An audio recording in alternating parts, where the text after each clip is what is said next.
There were strong objections to plans for 1C, D and E at the bottom of Europa Road. This marks the second time the developers have submitted plans, which include 22 flats and a pool terrace. They've since reduced the height of the build by 1 story. Several objections have been submitted on both occasions from residents in the area, 3 of which actually voiced their concerns at the DPC meeting this morning. I think the main objection to this development has been the massiveness and size of it, the height and the reduction of green space. At present, there's a lot of birds in the area, there's bats in the evening. With this development, as it was proposed, would destroy all that. To be honest, I feel shocked. I am so pleased that we were heard, our objections were taken on board, and that's wonderful news, actually.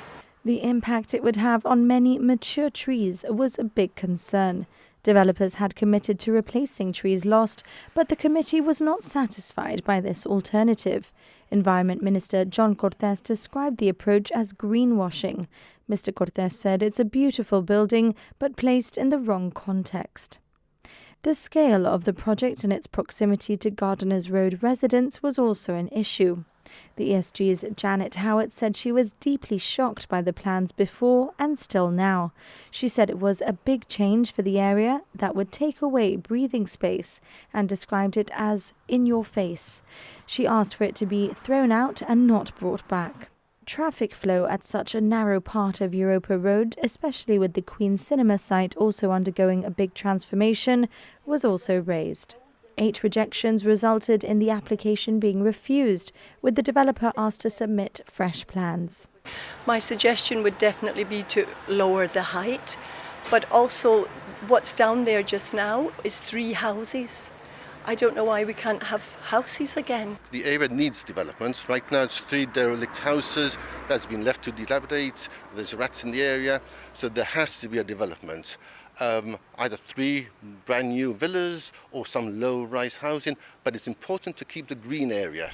Also on the agenda, plans to demolish the Victoria Stadium to make room for the new GFA Stadium were deferred, with no explanation as to why.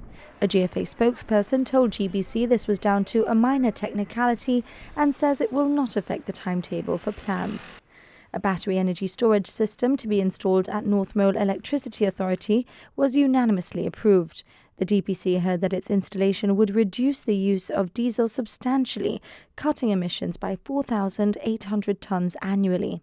Full planning permission for the relocation of the parcel post on Bishop Caruana Road was unanimously approved. The building will be placed in front of the rowing clubs.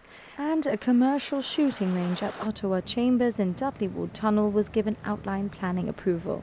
The developer told the Commission there is big demand for the project. He said local companies are eyeing it up as a team-building exercise, and security companies in Spain and even Sweden were looking at using it for courses. The next meeting of the DPC is on the 12th of December.